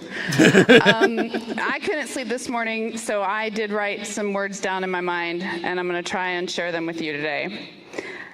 10 days ago, this journey started with our mission manager, Sean Duvall, knocking on my door in crew quarters and whispering, "Christina, we're go for launch. Get up." And it ended last night when my nurse on the ship put me to bed and said, "Ma'am, can I get a hug?"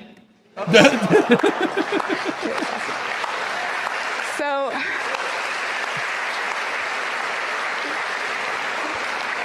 a lot has happened since then, but or between those two moments, but the start and the end were human moments here on Earth. So several years ago, I was giving a speech and I was doing my usual talk about crew and crewmates and teamwork, and someone asked the question, what makes a crew? What is different about a crew than a team? And I was like, I got this. Opened my mouth confidently to tell them everything I knew about being a crewmate.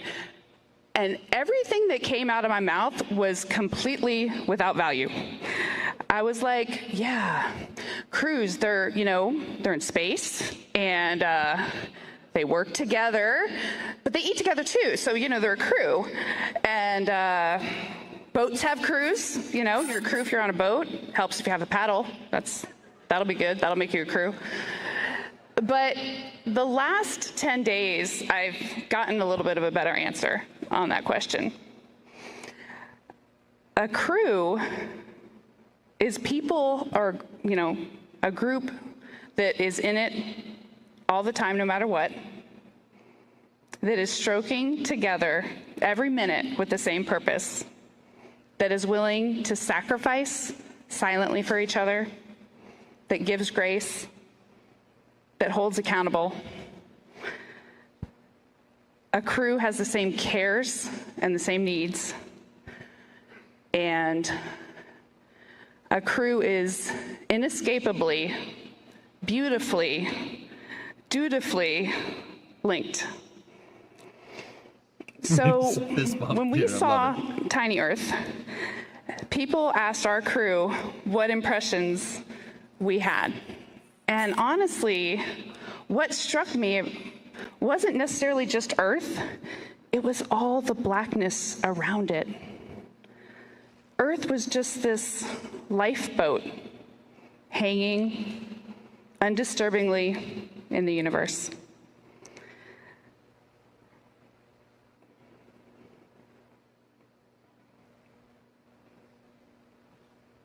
Uh-oh. Uh-oh. So... yeah, that's fair. That's fair.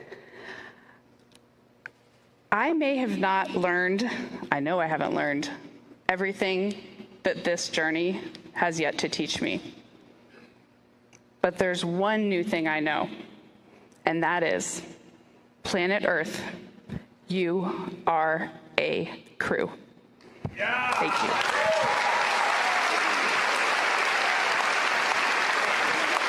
You guys gotta cut it out, man.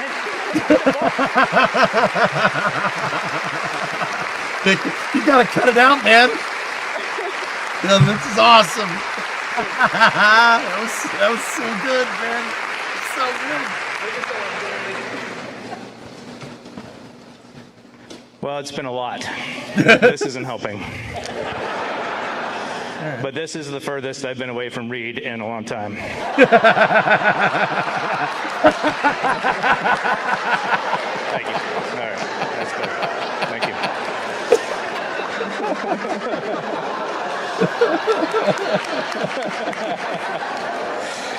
I think... Yeah, thank you. I think what I'd like to share today is maybe 3 of the human experiences for us. And you haven't heard us talk a lot about the science, the things we've learned, and that's because they're there, and they're incredible. But it's the human experience that is extraordinary for us. And it sounds like maybe for you too. And so I think I'll start with gratitude.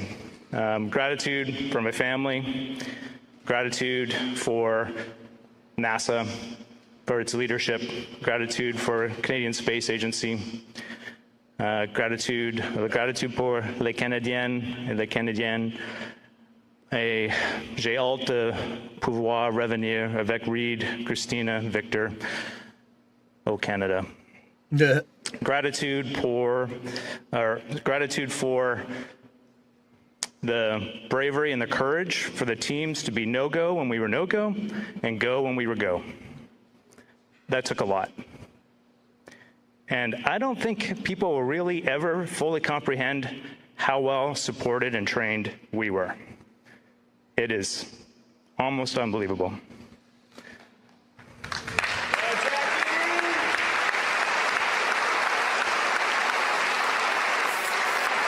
He pointed at Jackie Mahaffey, Capcom. All right, and as my daughter would say, I'll try and stay locked in here. Okay. The next one is joy. We have a term in our crew that we coined a long time ago, the joy train. And I think you saw, sounds like you saw a lot of joy up there. There was a lot of joy. We're not always on the joy train, this crew. There are many times we're not on the joy train. But we are committed to getting back on the joy train as soon as we can. And that is a useful life skill for any team trying to get something done. And the last one is, I need your help for this. Come on up here, guys. Lap The test last on one is ship love. 39. What you saw was a group of people who loved contributing, having meaningful contribution, and extracting joy out of that. And what we've been hearing is that was something special for you to witness. And the reason I had them form up here with me is because I would suggest to you that when you look up here, you're not looking at us. We are a mirror reflecting you. And if you like what you see, then just look a little deeper. This is you. Dude, come on. Dude, come on! Yeah! Oh, that's awesome! Yes! Oh, that's so cool!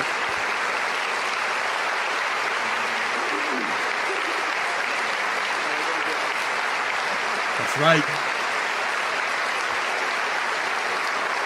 It's like, I'm done. I'm done with this.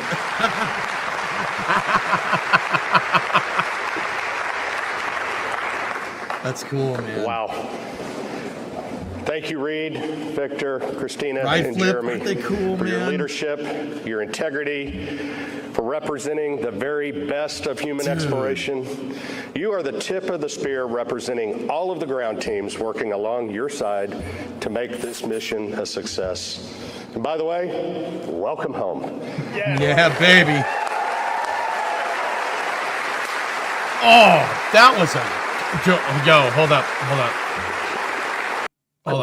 What? Look, dude, look. Ready?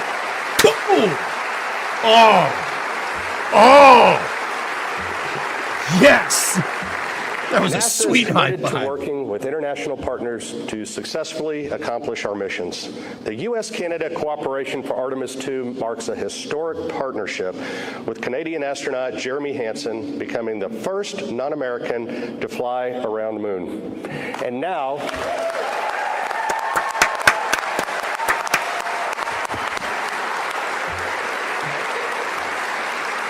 that's the energy. And now it is my pleasure to introduce Canadian Space Agency President Lisa Campbell. Wouldn't have it any other way, boys. Someone else was gonna go to the moon. I wouldn't have it any other way.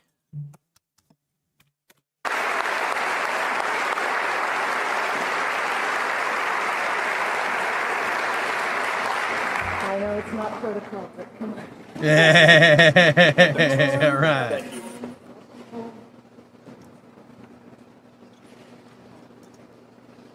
Yeah, they're next, Psycho. Don't worry. Oh, wait. Was I not supposed to say that? Thank you. Hello, everyone. Bonjour tout le monde. Ça va bien? Everybody's doing well? Excellent. Très bien. Reed, Merci. Victor, Christina, and Jeremy. It's wonderful to see you safely back on Earth. For the first time in over 50 years, humanity has returned to lunar orbit, and the world was watching. Through your perspective, we saw the Earth in its full complexity and interconnection.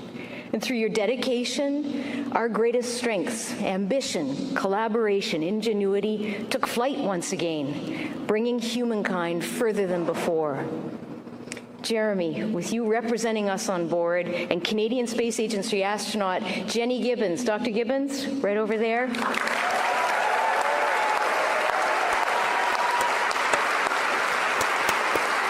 Jenny, what's up?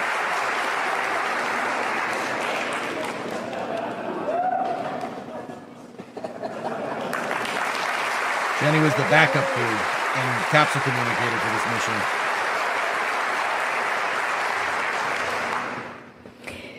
Supporting the mission on console as Artemis Capcom, Canada is incredibly proud to be part of this endeavor. It's a powerful moment for our partners at NASA, for Canada, and for everyone who believes in what humanity can achieve together. Our deep and enduring partnership in space, working side by side in the shuttle era, through the International Space Station, and now through Artemis, all the way past the far side of the moon and back. To our partners at NASA, thank you for this collaboration. Bold leadership, strategic investment, technological expertise brought together across nations. This is what delivers results. And the Artemis program shows us that when we align around common purpose, we can drive prosperity for generations to come. What's happened today, as you said, Administrator, is anchored in decades of leadership and proven expertise. And in Canada, we've invested heavily in robotics and space, so we believe we're well positioned to deliver sought-after capabilities that'll support the infrastructure and autonomy needed for a sustained human presence on the moon, and you've shown us the way. Jeremy, over the last 10 days, you've represented the very best of what it means to be Canadian. You've exemplified our deepest values, discipline, humility, and hard work. And to the Artemis crew, the four of you embodied what teamworks look like at its very best. It was such a pleasure to connect with you live from Canada, even at 3 in the morning. During your mission, it was such a powerful example of unity in action, and we had a full room at 3 and 2 in the morning. Together, this historic journey has reminded us that exploration begins with curiosity and that big dreams are worth pursuing and worth sharing. With your safe return to Earth, you've completed a new chapter in humanity's return to the moon, and we're so proud. Félicitations, Artemis II. Félicitations et bon retour à la maison.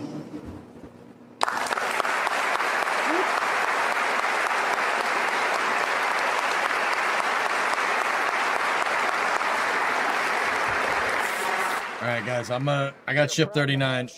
I got ship 39 up there with a double box. You know what? Hold on. I'm going to move it so it's not covering Norm's head. Let's move it over here. So we might be seeing a Starship static fire here momentarily.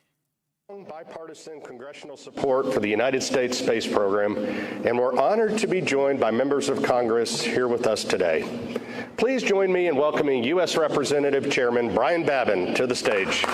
All right. Does this guy say anything of substance, dudes? Because if he doesn't, I'm just gonna watch the big thing there. Yep. All right. I wanted to see what the astronaut said. Like, I skipped Vanessa Weish because she was not saying anything of substance. You can skip it? Cool. Sounds good. So, if we're gonna do that, let me get rid of the double box. And yeah, that was cool. That was awesome. There's going to be another press conference, guys, with the astronauts on the 16th. If I have some free time from some other work that I'm working on, I will stream it. All right. So with that being said, we should be getting right up here to a static fire. Let's see what happens. So this is footage from my buddies. Oh, hold up. There it goes. Hold on.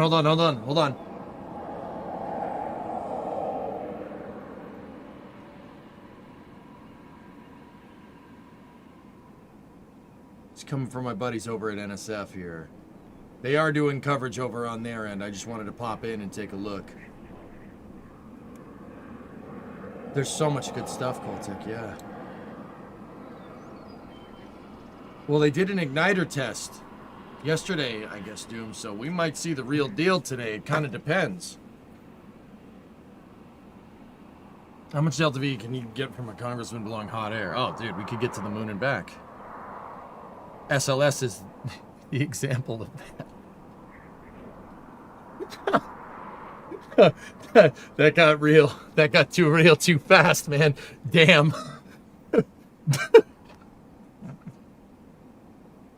Whoops. Yes. All right, let's see what happens here. No, it's a good rocket. It's fine. It's, you know what, dudes? The SLS, it's good enough. Those 5-segment boosters in the core stage are good enough. It just needs a little bit of a better upper stage, and then we're talking here.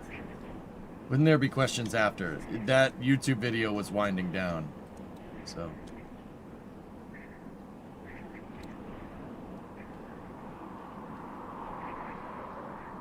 you want me to make a mini sub at Bob, you want me to use my new tools to make a mini sub with a periscope. You want me to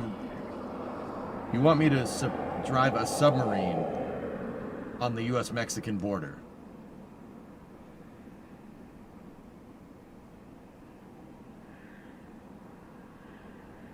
Yeah, I'm not doing that. Yeah, no. yeah, I don't want to do that. Yeah. Perfect. We need more views.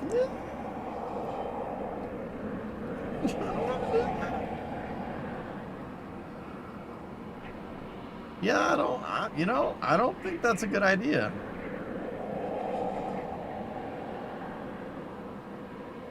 "56 years ago today when Apollo 13 at the Houston, we've had a problem." Yep. "Make an underwater drone. We can ferry back and forth stroopwafels." Yeah, I'm pretty sure that's like called smuggling, and I don't want to do any of that. "Do you think Elon would send an uncrewed starship to the moon before sending humans there?" He has to, contractually. They have to do an uncrewed demo of Starship landing on the moon, Jackal. So yeah, he has to. NASA paid him $2.2 billion to do that. When do you think that is? That's a really good question.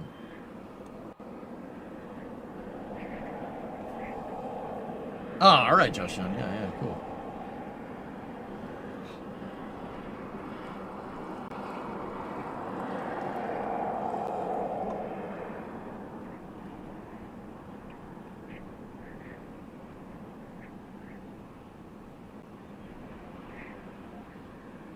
Yeah, it's going to have to be sometime before 2028.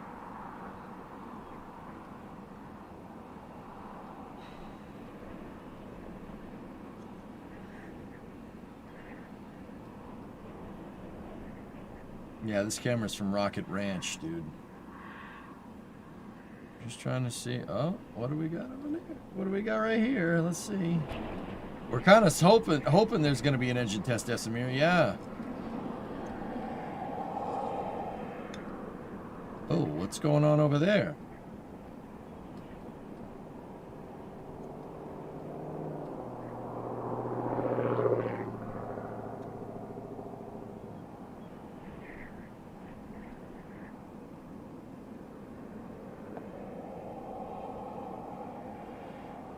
It would have fired by now.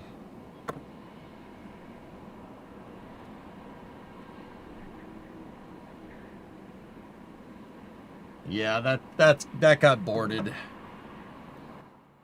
That would have fired by now. I think she got boarded. Anyway, if you guys want to keep seeing that coverage over there, my buddies over at NSF have that. That's the NASA Spaceflight YouTube channel. How would Starship even land on the moon? It's got like smaller engines up at the top that kind of can help it descend, and it's got landing legs, at least the ship variant. Yeah, NSF, not NSFW. No, that's the NSFW is something else.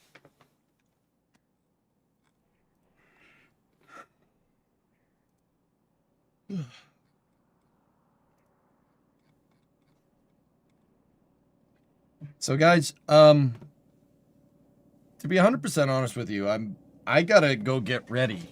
I was planning on just jumping in, playing some Kerbal, and talking about Artemis II. So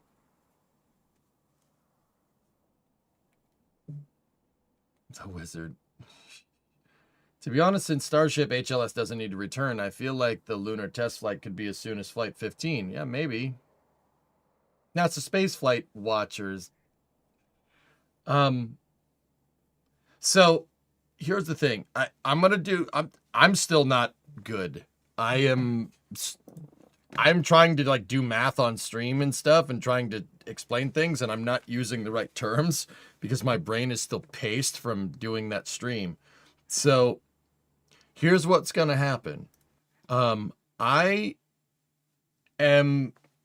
going to take the rest of the week off, dudes, but I'm going and doing an event in Kansas for the AIAA called Design, Build, and Fly. It is an event. It's a collegiate level event where college teams build remote control airplanes and try to get them to do a task. I am hosting that show and doing interviews. So I'm flying out tomorrow to do that event, and I won't be doing kind of regular streams here for the rest of this week. This is basically going to be my relaxation week. So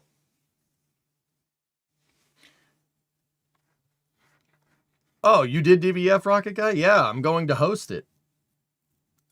Go GT. Well, hey, MIT is there. I got to root for the home team, you know. Check out the Cosmosphere in Hutchison next door. Yeah. There's a reason why when it was mentioned on the streams last year, last year. See, that's what I mean. When it was mentioned on the stream last week during the Artemis II interview, I said, you know, can we watch that somewhere? You can watch it right on Twitch. I'm going to restream it right here on the stream.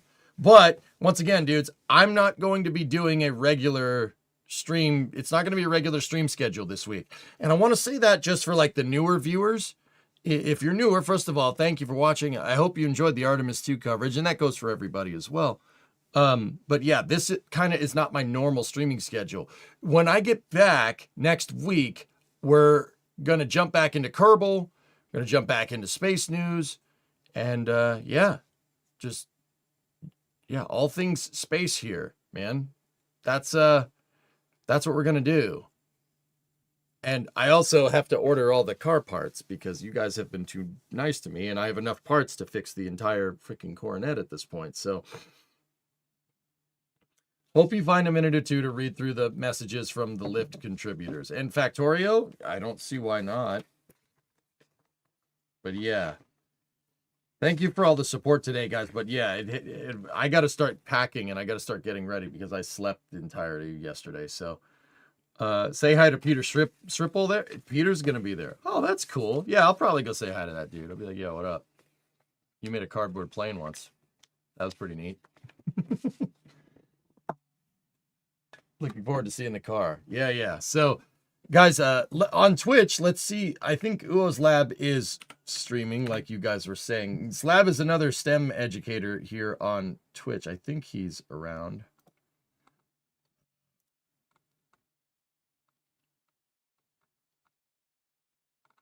Yeah, he just went live.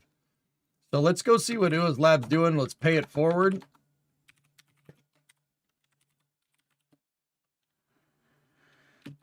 Yeah, he's kind of an unhinged educator. But yeah, guys, the next kind of regular stream will be on Tuesday the 21st. So that's a week from tomorrow. But the AIAA competition is going to be streamed here. So you will be able to see it here on Twitch. On YouTube, maybe you have to go over to NSF. I'll get more details and update people in Discord to what's going on. But anyway, guys, this is going to kind of be a little bit of a slow week for you, boy. Discovery, so go and throttle up. We will commence regular streams, more Kerbal stuff on next Tuesday and go from there. So in the meantime, I want to thank everybody for watching. That was cool watching the Artemis II press conference. There's another Artemis II crew press conference on Thursday. I will try as best as I can to be here for that. And also maybe we got a New Glenn launch this week too. So I'll try to pop in when I can. But yeah, I'm going to be setting up and hosting that event. So should be good. Once again, no more kind of regular streams this week. It's just today, but I'm going to stop a little bit early because I still need sleep. My brain's still like, you know? So thank you very much for watching. Once again, I do hope you guys enjoyed the Artemis II coverage. Go raid Uo's Lab, and I'll talk to you guys as soon as I can. See you guys. Thanks for watching. Appreciate every one of you.